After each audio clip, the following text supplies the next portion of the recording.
नमस्कार। कभी सोचा है कि दवा की शीशी सिर्फ एक डिब्बा नहीं बल्कि हमारी सेहत की रक्षक भी हो सकती है?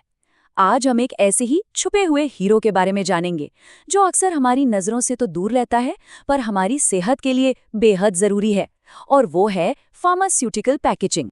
ये सवाल सोचने पर मजबूर कर देता है ना कि दवा बनाने की प्रक्रिया सिर्फ गोली बनाने तक ही सीमित नहीं है, बल्कि उसे हम तक एकदम सुरक्षित पहुंचाने की जो कला और विज्ञान है वो भी उतना ही जरूरी है।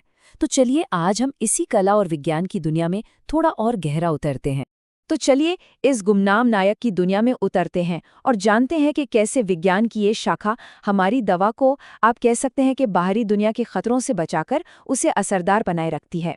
ये सिर्फ एक डिब्बा नहीं, ये दवा का पहला रक्षा कवच है। तो पैकेजिंग का मतलब सिर्फ एक डिब्बा बनाना नहीं है, बिल्कुल नहीं, बल्कि ये अपने आप में एक पूरा विज्ञान है। ये कला और विज्ञान का एक ऐसा मेल है जो दवा को उसके बनने की जगह से लेकर हमारे हाथ में आने तक हर एक कदम पर सुरक्षित रखता है।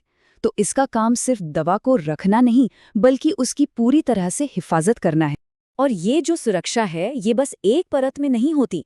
इस रक्षा प्रणाली की, आप समझिए, कई परतें होती हैं, ठीक एक किले की दीवारों की तरह।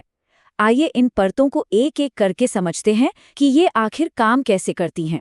हर परत का ना एक खास मिशन होता है। जो पहली परत है यानी हमारा अंगरक्षक, वो दवा से सीधे जुड़ी होती है, जैसे कि कोई शीशी या फिर गोलियों वाला ब्लिस्टर पैक। दूसरी परत है सूचना देने वाला, माने वो डब्बा जिस पर सारी जानकारी लिखी होती है।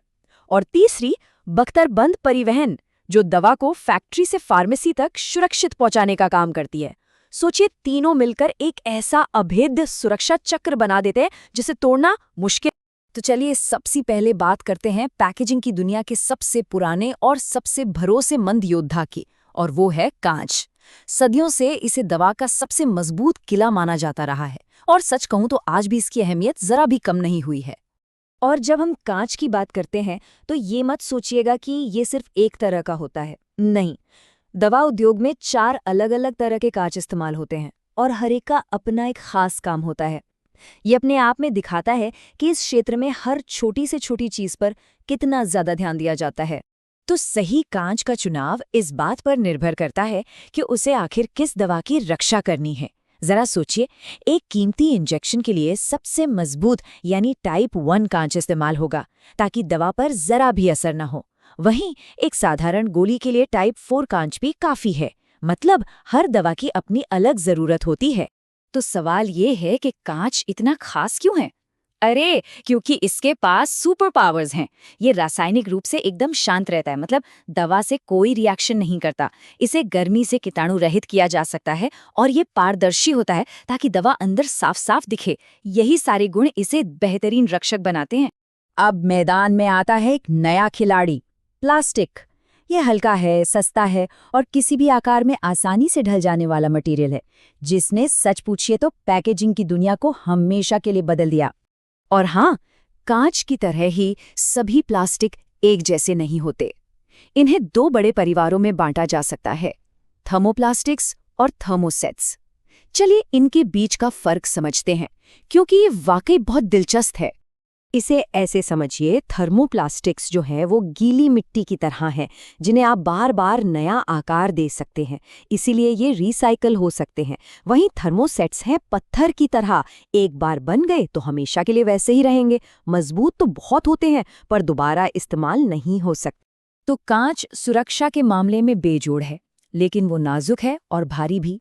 वहीं प्लास्टिक हल्का है और टूटने से बचाने वाला है, पर कुछ मामलों में दवा से रिएक्ट करने का खतरा बना रहता है। तो एक वैज्ञानिक के लिए ये हमेशा एक बहुत बड़ी चुनौती होती है कि वो कांच की बेजोड़ सुरक्षा चुने या फिर प्लास्टिक का हल्कापन और मजबूती। अच्छा, कांच और प्लास्टिक के अलावा भी 2 और विशेषज्ञ रक्षक हैं जो अक्सर पर्दे के पीछे रहकर काम करते हैं, लेकिन उनकी भूमिका बहुत ज्यादा महत्वपूर्ण होती है। धातु और रबर, और ये दोनों अपने खास कामों के माहिर हैं। जरा सोच कर देखिए, अगर इन्हेलर का कैन मजबूत ना हो या इंजेक्शन की शीशी ठीक से सील ना की गई हो तो क्या होगा? बस यहीं पर धातु की मजबूती और रबर की सील दवा को पूरी तरह सुरक्षित रखने का काम करती हैं। ये दोनों छोटे जरूर लगते हैं पर इनके बिना काम चल ही नहीं सकता। तो अब आता है सबसे बड़ा सवाल कि कोई सही रक्षक आखिर चुनता कैसे है। देखिए, ये सिर्फ पसंद नापसंद का मामला नहीं है, ये एक बहुत ही जटिल वैज्ञानिक निर्णय है जिसमें करोड़ों लोगों की सेहत दांव पर लगी होती है। ये चार्ट हमें एक अंदाजा देता है कि फैसला कैसे लिया जाता है। सबसे जरूरी क्या है? सुरक्षा और संरक्षण दोनों मिलकर 60% महत्व रखते हैं। इसका मतलब साफ है, पहली प्राथमिकता हमेशा यही होती है कि पैकेजिंग दवा को पूरी तरह सुरक्षित रखे और उसे बाहरी दुनिया के हर खतरे से बचाए। तो आखिर में बात यह है कि कोई एक सबसे अच्छा मटेरियल होता ही नहीं है। ये हमेशा एक संतुलन बनाने की बात होती है कि दवा की अपनी ज़रूरतें क्या हैं, मरीज की सुरक्षा कितनी ज़रूरी है और मटेरियल का विज्ञान क्या कहता है। बस इन तीनों के बीच सही तालमेल बिठाना ही सही पैकेजिंग को जन्म देता है। तो अगली बार जब कोई दवा हाथ में आए तो सिर्फ गोली को नहीं, बल्कि उस पैकेजिंग को भी याद करना चाहिए जो उसे हम तक सुरक्षित लेकर आई है। क्योंकि कभी-कभी असली नायक वही होता है जो पर्दे के पीछे रहकर चुपचाप अपना काम करता जाता है।